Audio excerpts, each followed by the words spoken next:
of the reasons why a meditation retreat is so valuable for us is that we have a chance to really get to know ourselves.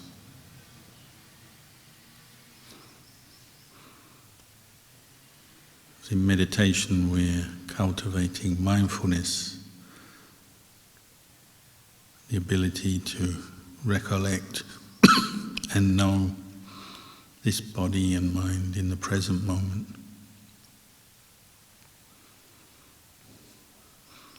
But to know it in a detached way, from a place of equanimity, and to not be creating suffering out of our experience.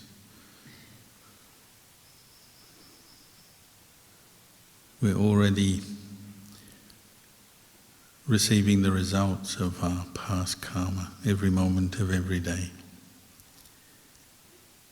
We see things, hear things, taste things, touch, smell, memories, ideas, thoughts come up in our mind all the time. This is the result of past actions.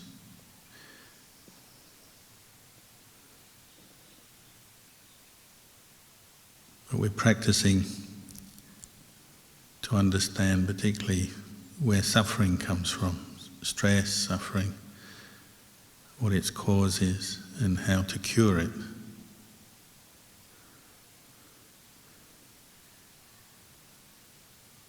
And you'll notice even with mindfulness present, when your mindfulness is strong, you know yourself, you know your body, well, still different thoughts and feelings and sensations are coming into your experience. So, for example, you might feel pain in one part of your body, which is quite distracting, takes all your attention away.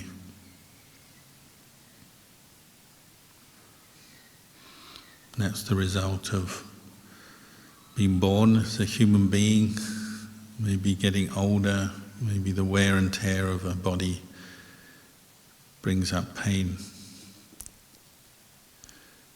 And there may not be much you can do about that.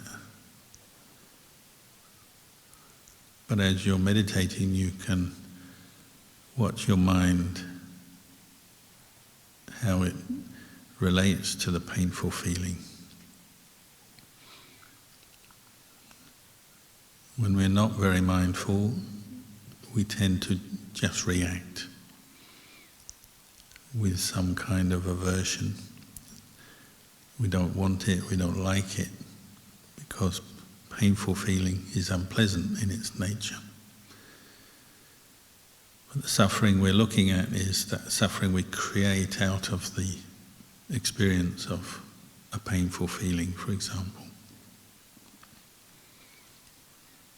We start thinking about it, reacting to it.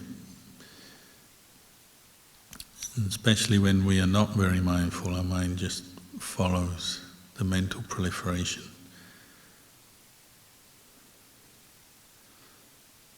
One part of this mental proliferation when we're not mindful is that just the mind is looking around to see what to expect next in our life. We spend a lot of time anticipating things, predicting things. That's just part of our human being. We are aware of danger and the possibility of problems arising, so we're predicting things and trying to control things by knowing ahead what might happen. We like to keep things under our control. Of course, that's part of the cause of stress and suffering as well, because we can't control everything.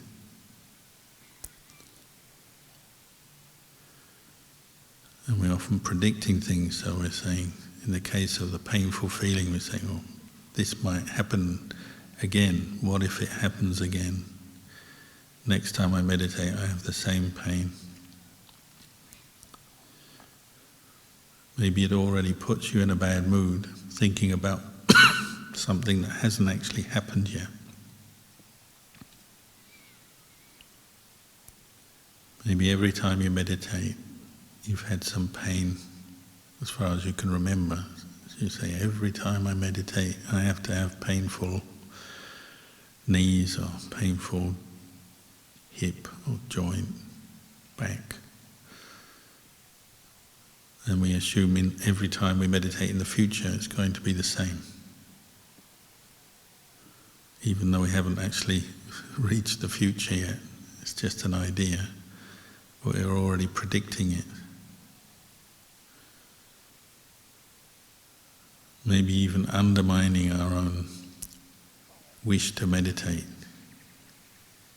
We haven't meditated in the future yet, but we're already thinking it's going to be painful, unpleasant.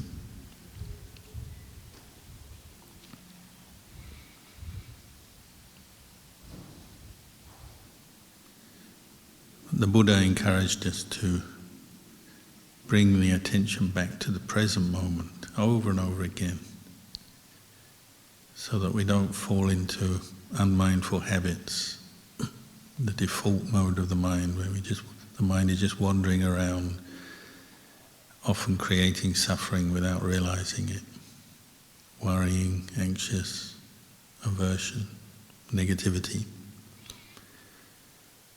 But when you're mindful of the present moment, you can just know the feeling, even a painful feeling, without adding on to it. And you can look at it and learn about it, about that feeling, the characteristics of it, its changing nature. Or you may find that it's much more bearable than you thought when you're mindful. Just knowing the feeling, and you might notice it arising, ceasing, changing.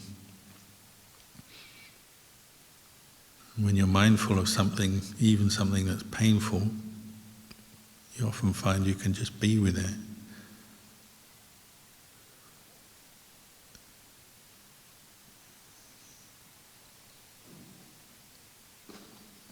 So when we lose our mindfulness, we start to create the reaction of aversion or dislike. And then we say, I can't be with this, so we look for something better and want to stop meditating and go and do something else or distract ourselves.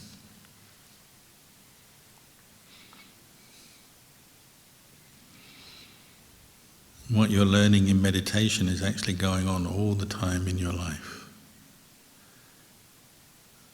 As soon as we experience something unpleasant, we tend to react with it and get caught into negative trains of thought, and are often predicting more unpleasant things, so we have anxiety about the future and what may not happen. So mindfulness practice is something that can really help us very quickly to reduce the feelings of stress, anxiety that we often fall into.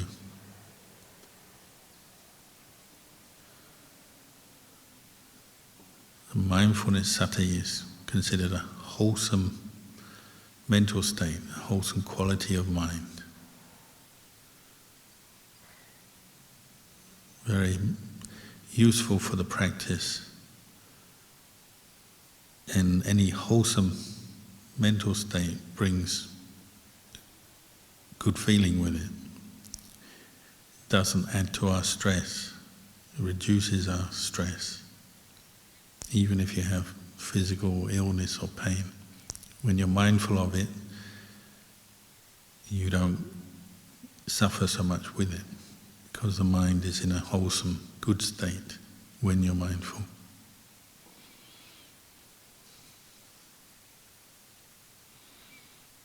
It allows you to know the experience rather than just react to it,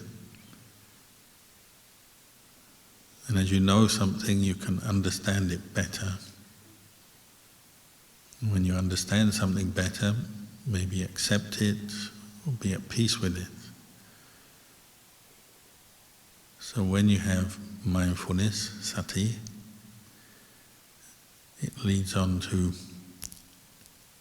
wisdom, understanding, and then peace.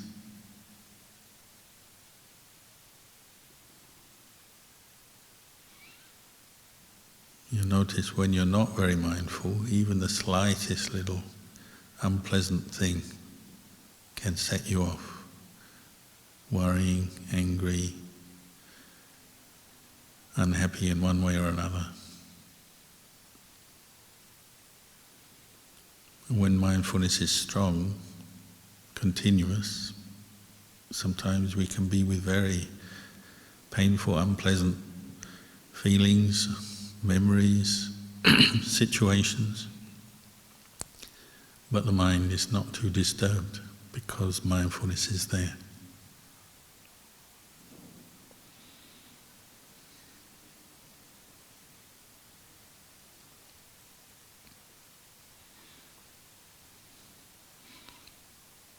So very central to the Buddha's teachings is this practice of abandoning, giving up unwholesome mental states and cultivating wholesome mental states. Cultivating good habits of mind, giving up bad habits of mind. A huge part of our life is based around mental habits, what we think and think over and over again.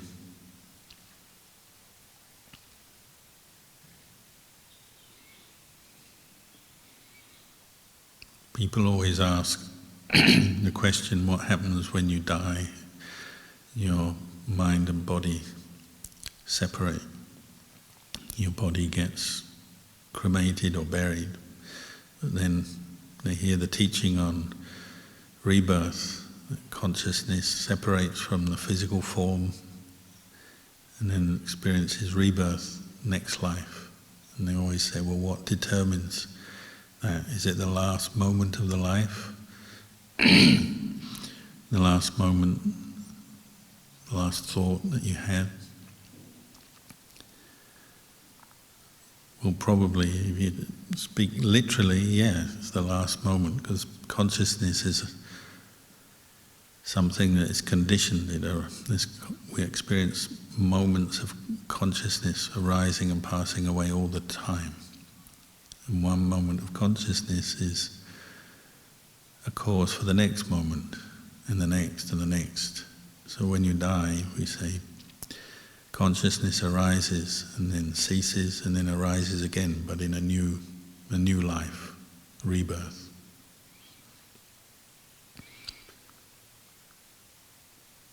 So then people say, well, we must learn to be ready for that last moment of consciousness so we can make sure it's good, wholesome, so that we don't have a bad rebirth. There's probably very few people who can be confident that they can control that last moment of consciousness, the last thought, the last mental moment before they die. But what you can do is create good mental habits through your life. What the Buddha called Ajahn Karma, Habitual Karma. It's one of the most common or important factors in determining what your last thought will be.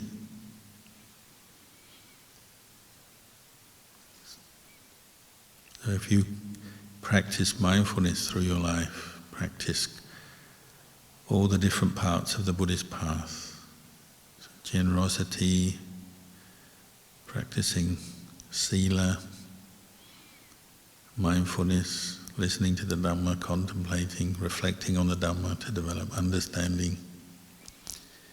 These are very good habits that may keep coming up over and over again because of the power of habitual karma. This is one reason we keep listening to the Dhamma. Some of it will stick in your mind. And it also gives you the language for your own thoughts, your own views, your own thoughts about things. So you've got to look at your experience using the wisdom of the Buddha, but making it your own by using the teachings of the Buddha to look at and understand your own experience. If you keep doing that through your life, then there's a good chance at the end of your life your mind will be with the Dhamma. If you've been practicing mindfulness, cultivating skillful states of mind, abandoning unskillful states of mind over and over again through your life, that's not going to just stop happening when you get to the end of your life. It'll be happening right to the end.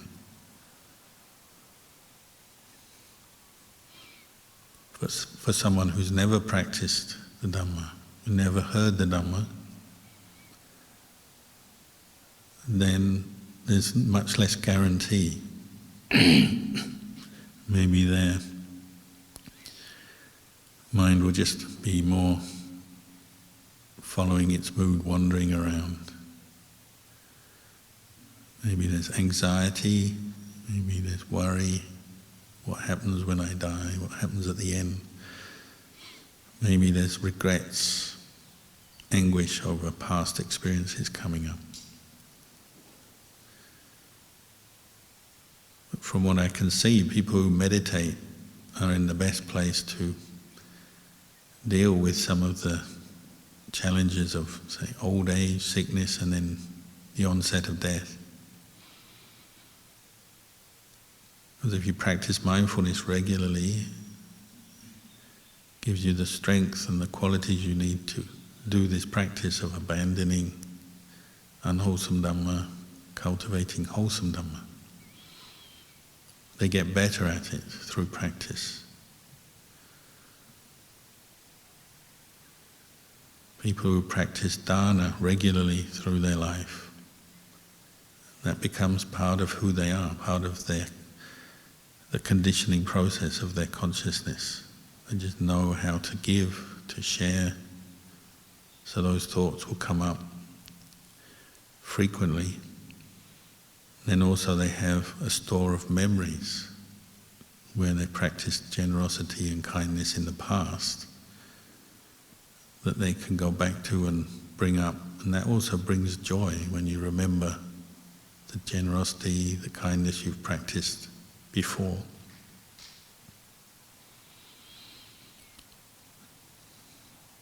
People who've consciously undertaken precepts, they made the decision, I'm going to follow the 5 precepts today for a day, or just generally through their life. Or maybe the 8 precepts taken regularly, or at least from time to time. That also is a very powerful conditioning process. Those intentions to keep the precepts, and not kill, not steal, not commit acts of sexual misconduct, not lie, not abuse, not take intoxicants, will keep coming up over and over again, those intentions. And they bring with them their own form of happiness, freedom from regret, freedom from confusion, anxiety.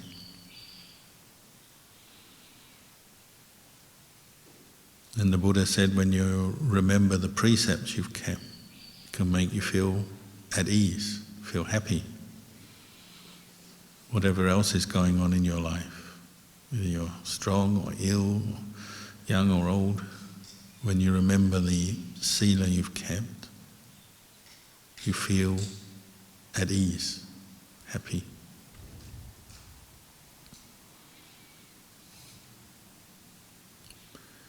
And even more so if you practice mindfulness meditation, developing states of calm, samadhi, and then insight into the three characteristics, anicca, dukkha, anatta. If you've been doing that regularly, then you're getting used to seeing your experience as impermanent, just knowing that thoughts arise, pass away, feelings, pleasure and pain, they arise, they pass away. Life is full of change. You get used to observing that, being mindful of change.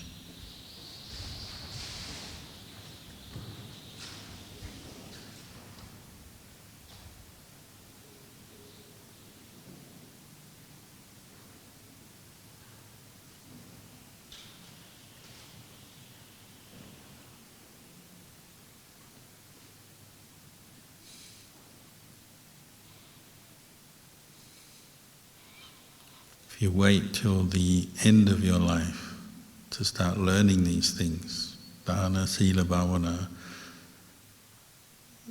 then the kind of karma you've made is going to be fairly weak. It's very difficult to learn to be mindful when you're old or weak or dying.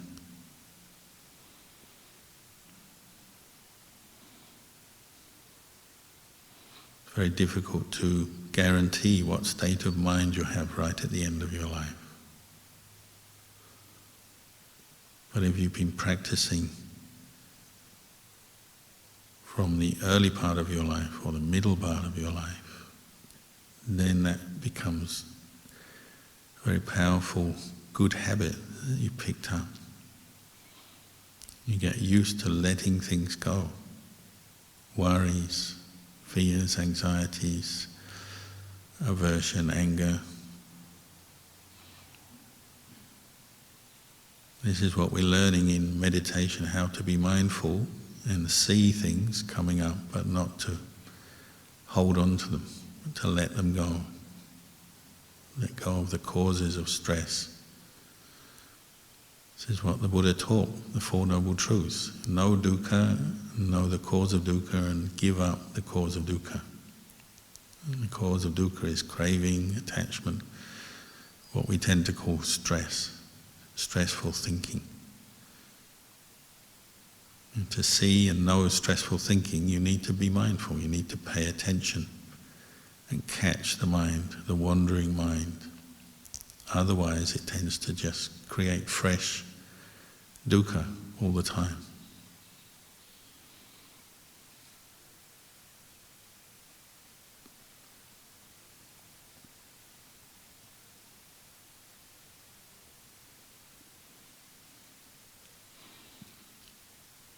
And we can make it easier for ourselves by training in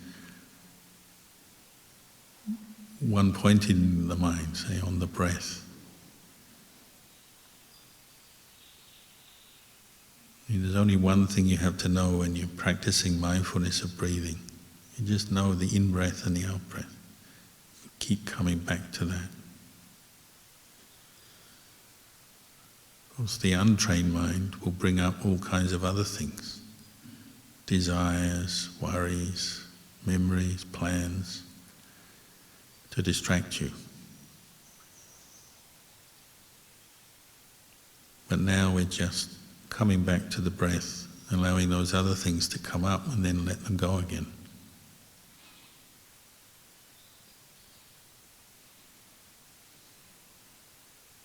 You only have to keep your mind in one place, or keep returning to one place.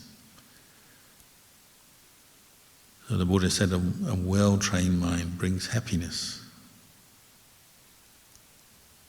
Cittang tang tang sukhavahang.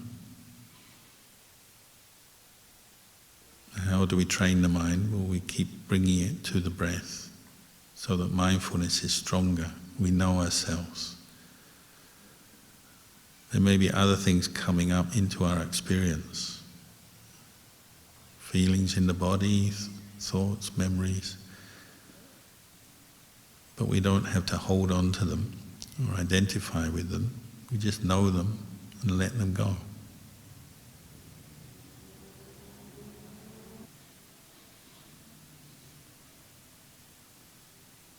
So we have some time left in this session. We can carry on sitting till the end of the session.